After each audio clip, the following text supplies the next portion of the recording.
I'm a doctor who runs his own business, and here are 7 years of business advice. I want to share with you exactly what I would do if I had to start over again from nothing, and share with you 7 strategies so that you don't build your business, whatever stage of business that you're in, that you don't build it the wrong way and that you actually build it within the right brain. Principle number 1, arguably the most important, is faith. And faith is important because I can remember before I had God in my life, one of the places that I operated from was massive fear. I was worried every single month, are our bank accounts going to be solid enough? Are we going to have enough patients come through the doors? Are we going to be able to serve people at the highest level? And I operated from a fear and worry state. And it wasn't until I built a relationship with God that I actually built trust and faith that the promises that He has for us are good.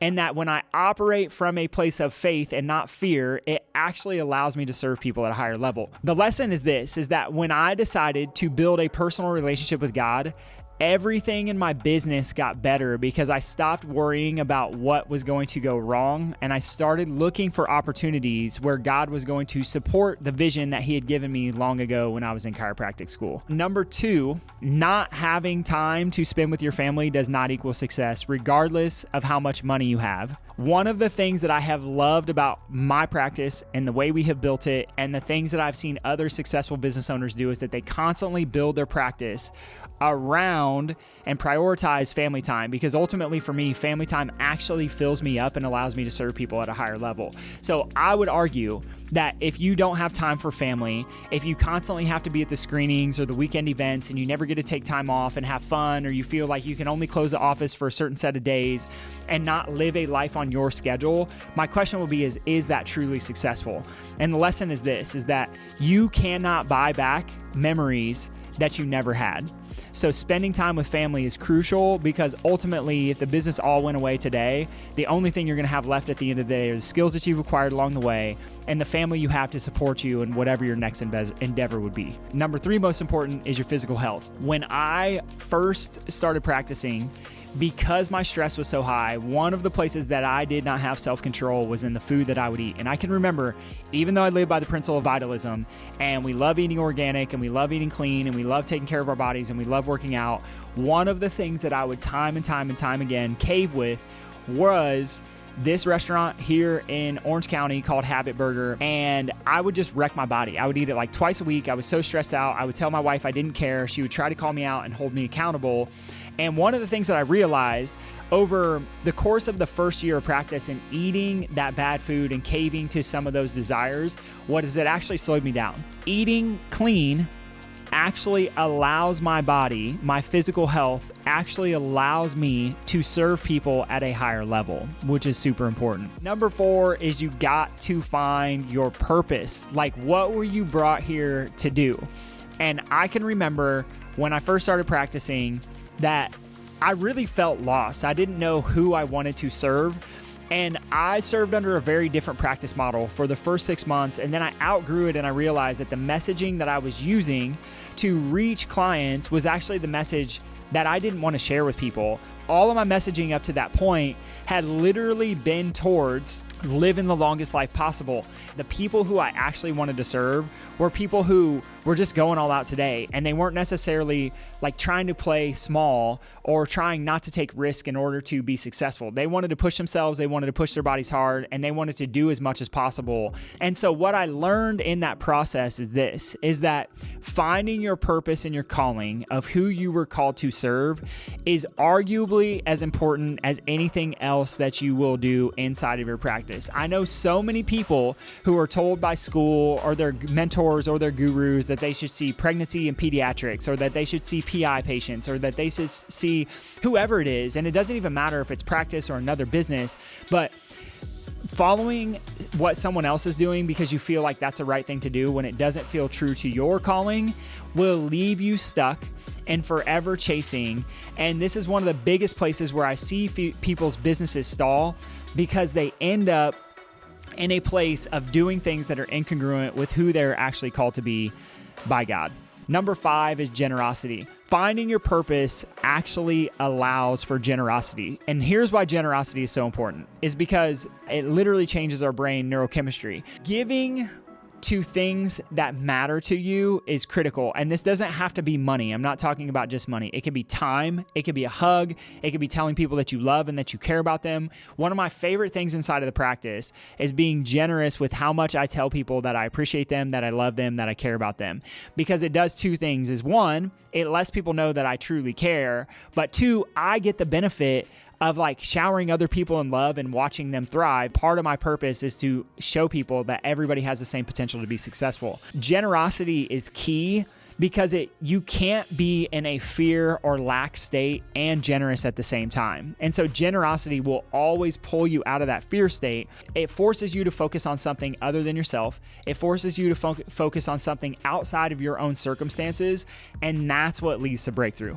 To be really, really general, when we are generous in terms of what we give, when we give hugs, it doesn't matter what it is, looking someone else in the eyes for a long period of time actually boosts oxytocin within the body. Oxytocin simply is a chemical that creates our connection with other people. And as humans, we actually need connection. The connection is found within the frontal cortex of the brain. So when we connect with people, when we are generous with people, when we do good things for people, it actually boosts oxytocin in our system, which strengthens our immune system. It strengthens our memory. It slows down our heart rate. It just has a number of health related benefits for our bodies as a result of just caring and doing something good for somebody else. Point 6, you have to learn to sell. Part of my problem was I did not know how to sell. Now, some people are probably sitting here listening and you're probably thinking like, I don't want to sell, or sales are bad, or it's manipulative, or whatever it is. And I would go on record to say that if you believe that you have a solution to someone's problem that you are the best in the world at helping them solve, then you have a moral responsibility and obligation to sell them on that solution if you know that you can truly help them and you know that it's the best option for them.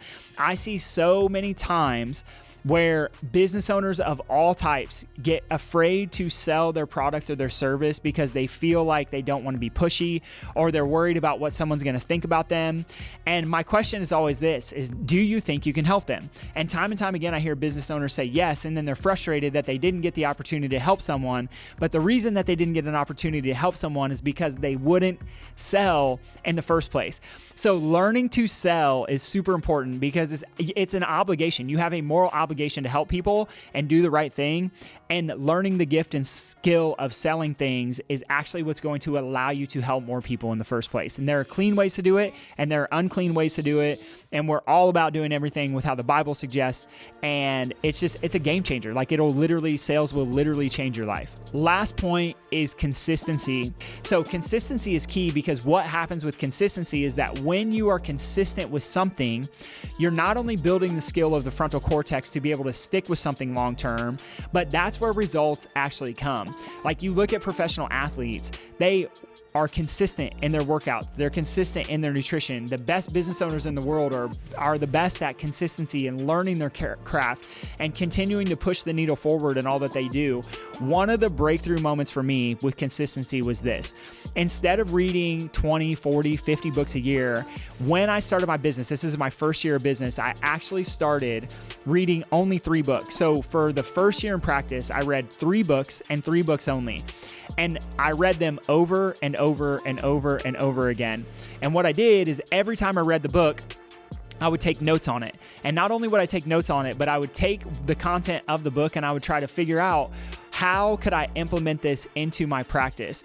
And here's what I realized is that one of those books was about sales. And so as I started getting consistent around studying sales in a very driven and direct manner that was repetitive and consistent in nature, guess what happened? My sales got better and my business grew and I was allowed to help more people. And so being consistent with the things that you are learning and actually implementing those will change the game more than you could possibly imagine, more so than jumping from thing to thing to thing to thing.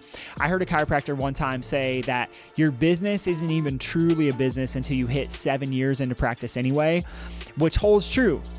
when we talk about the fact that 65% of businesses fail by year 10, like 7 is when it really starts to pay off, and being consistent is the only way to get to that point in the first place. Most business owners think that another marketing campaign, that another tactic, another hack, another strategy, another different kind of coach, another program, another seminar is what's going to give them the next breakthrough.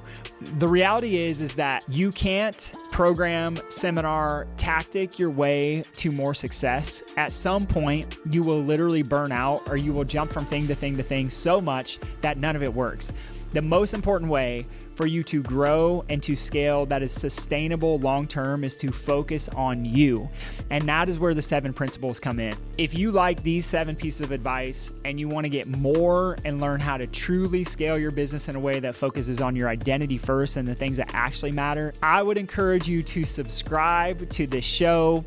Follow me, Dr. Daniel Kimbley, on Instagram. If you have any questions, don't hesitate to reach out. You can just DM me there, and I would be happy to support you on your journey, because I've been there. It's been 7 years. There's so many more to come, and we just love it so much. We'll come at you again next week. Peace.